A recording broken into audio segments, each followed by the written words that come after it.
Sir, you're taking such a lot of notes and you're listening. You'd like to sum this up in your own views?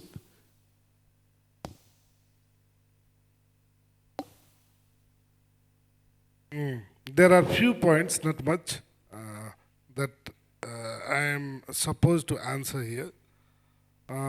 Number one, as regards DCGF's guarantee schemes, as you said, and the panelists also admitted, the level of awareness is not satisfactory. Even the bankers are not much aware of what DCGF is doing and how the people residing in Jumla, Humla, Mugu, and Jajarkot will be aware of. Correct. Yes, DCGF understands this, and DCGF had set its priority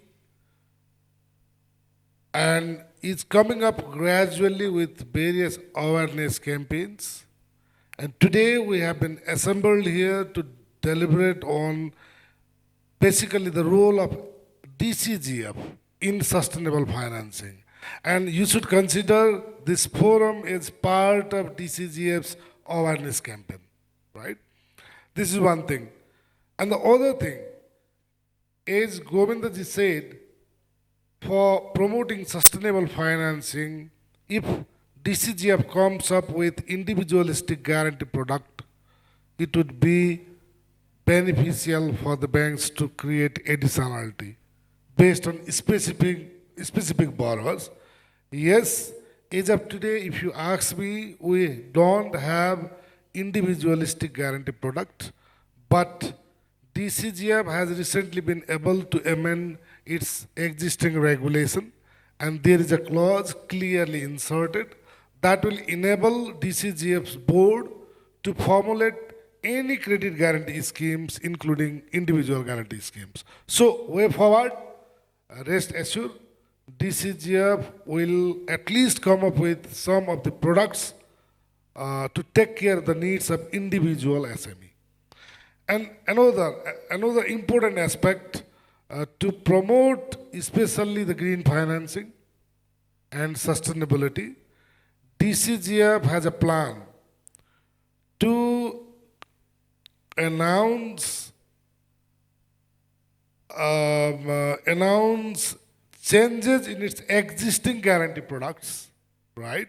Existing guarantee products now compels all banks and financial institutions to provide premium to DCGF for entire portfolio of their loan. Say, for example, if it's a SME loan portfolio of NMB Bank, and NMB Bank wishes to create additionality for their risks, then they will enter into agreement with DCGF and they have to pay premium for entire credit portfolio that is categorized under SME loan in their system.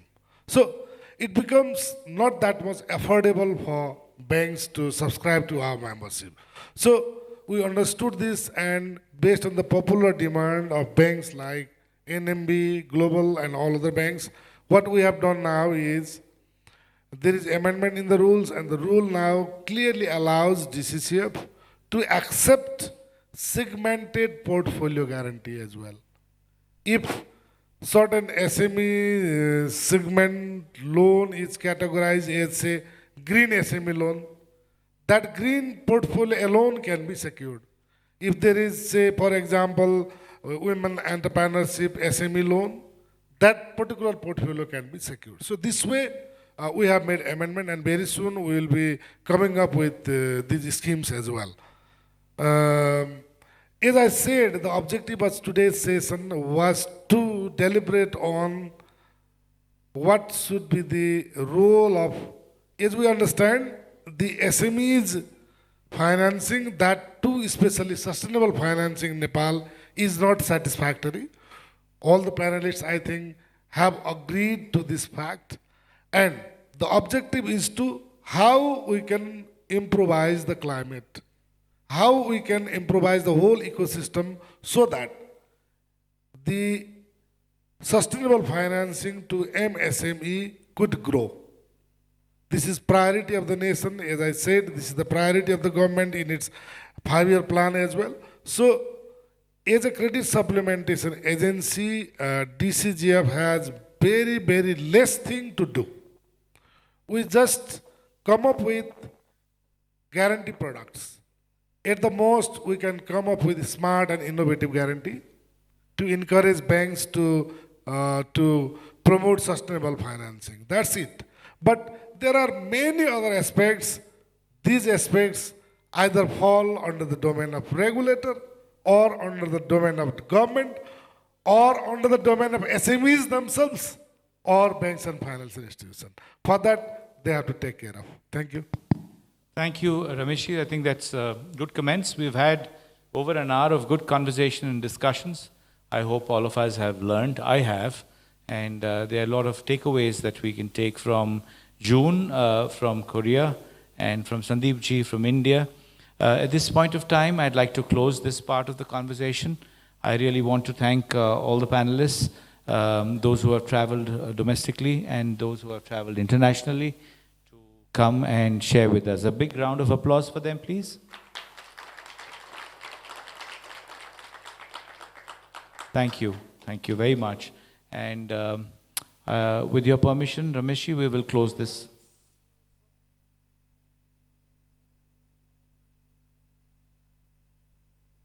I think we should take a few questions because it's important.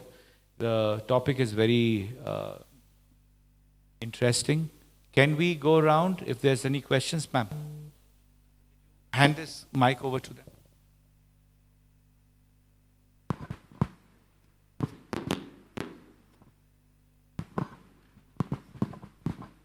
Thank you. I am Saraswati Adhikari, Deputy CEO of Rashtriya Banijya Bank. Thank you for the enlightening discussions. I have one out-of-the-box question. As presented by Ramesh, we had a fact that 74% of SME are self-financed. Means they have not access to banking finance and they are running their industries are by self-financing. This means SMEs are exposed to more equity risk than credit risk or banking finance risk. Whereas credit risk is to some extent is guaranteed by DCGF, equity risk is not. So far equity risk is not guaranteed by I think any of the organizations here in Nepal. How can we expand DCGF's horizon and cover equity risk of SMEs? I think we can introduce equity guarantee scheme as well for sustainability of SMEs because SMEs, whether they are run by their finance or bank finance, they are exposed to certain risk. And if we could give equity guarantee cover, they have confidence that something is there to cover my unwanted or uneventful losses. So to pave a secure path, I think this subject individual guarantee has to some extent have come in this discussion. I think for strengthening SMEs sustainability, we need to introduce equity guarantee scheme as well and think in this area. Thank you. Thank you. Very interesting question. I'm going to request Sandeep ji to jump in because India has moved that journey. Yeah. What in India we have done, it is not exactly equity guarantee scheme, but it is a venture debt which is done. See, equity guarantee, when we also talk to the players in the market, and in fact Singapore has one scheme, they also do not provide guarantee because basically if you see the equity and the guarantee, both are contradiction in terms in a sense. So if we are able to provide guarantee for the credit or the venture debt, of course, I mean, when I say venture debt, it appears that it is a very white collar kind of a thing. But for the black collar job also, this could be provided. A product has to be defined, like we are now coming up in CHMC, we are going to call it Nirman. So what we are going to do, exactly the same thing what is being done with the white collar startups. So we are looking at the blue collar startups, somebody who has just done his 12th or any vocational studies and all, who is coming out and wanting to set up something. He has all the aspirations, everything. What he does not have is a credit footprint in the ecosystem as well as a collateral. So there I am entering and I am kind of supporting him. So the idea is very simple. He will bring only 10%, the credit would be 90%. The moment you start giving a higher extent of guarantee to a higher extent of loan, so that solves the problem that you are talking about. But yes, the venture debt guarantee scheme has started, but equity, pure equity guarantee scheme, when we discuss in length, so it is not a very sellable idea, because ultimately the equity, the returns, I mean, entrepreneur, he brings in equity because he gets something unexceptional in return. So I am not able to share the return because that product would be very, very complicated. So if it becomes bad, see, how does the venture capital also survives? Because out of 10 financing that they do, 90 fails, only 10 are the, the game winner and all. And with that 10, what they earn, they make up for the loss of 90. So the equity financing, this problem, the guarantee institutions will have to design a scheme, because it will have to be very complicated, because I'll have to have the share when there is some markups. So that problem would be there. But venture debt, yes, it can be done. The blue collar startups where the promoter's contribution can be reduced to the minimum extent, and there it can be done. This is being done in our country. I will tell 1 minute about it. So very much genuine question I think you have raised. But the point is that whenever it comes something ensuring about equity, so with the equity you create assets, right? And there is assets insurance as well. So on the one side, from the insurance company, all of the current assets, if a trading company is holding on, that will be automatically insured, right? So on the one way, from the equity, whatever assets generated, that has already been insured by insurance company. Again, if from DCGF, that merely the equity part will be insured, it will be a double kind of insurance that will be there. And definitely, whatever he is telling here, it will be little bit cumbersome and tricky as well. I think this. Thank you. Thank you, madam, for your nice question. Yes, definitely. But I have, as Govindaji said, I also have a different standpoint on, in response to your question. I am partly agreed, yes, for uplifting SMEs in the country. Credit supplementation agency like DCGF should come up with debt guarantee product as well, right? We have credit guarantee product, but for promoting bonds, especially to be raised by SMEs, we don't have any product. Way forward, DCGF can come up with the schemes to promote SMEs by securing their bonds. It is there. But DCGF does not have that mandate as of today. It warrants DCGF to make amendment in its act. The Act of Parliament itself has set a narrow boundary to DCGF, and DCGF's jurisdiction and the ambit of functioning is confined to providing guarantee to the banks and financial institutions, not to the SMEs or individuals, right? Banks and financial institutions, institutional credit can be guaranteed. Other credit cannot be guaranteed. This is one. And equity is very, very remote.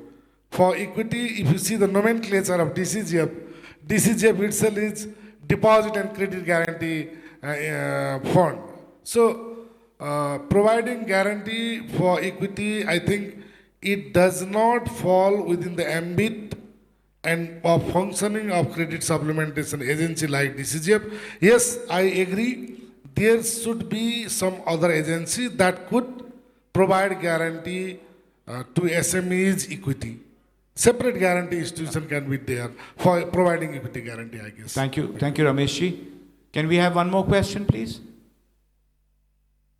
The far corner there. Can you get the mic over to that person, please?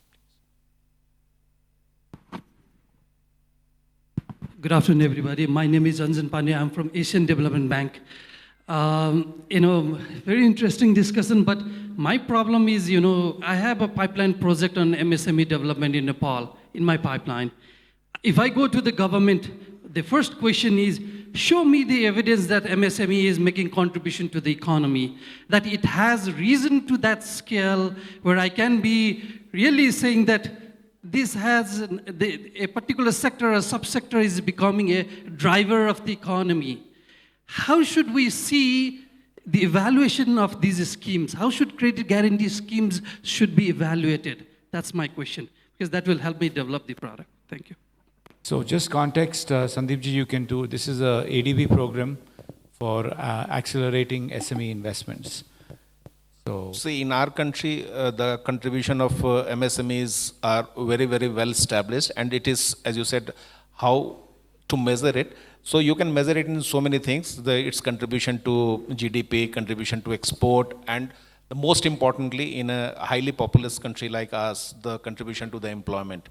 And employment used to be the only sought after or well-spoken outcome of MSMEs in our country, but of late, its contribution to GDP and other parameters also have increased.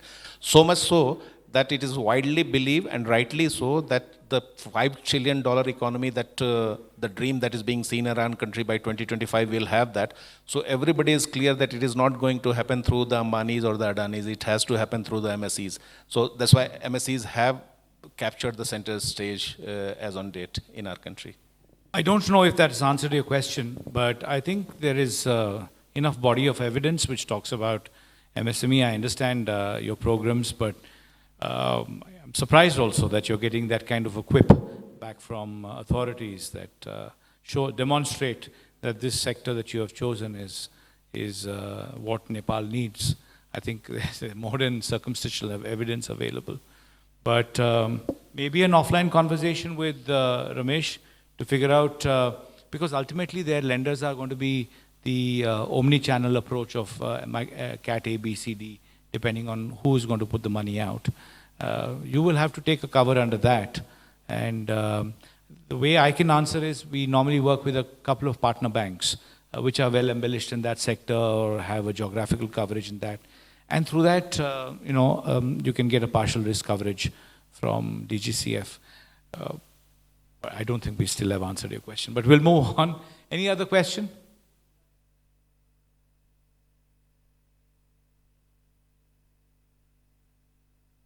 Okay. I think we've all digested the information shared. Thank you again, dear panelists, for coming and sharing your knowledge with us. Have a good evening.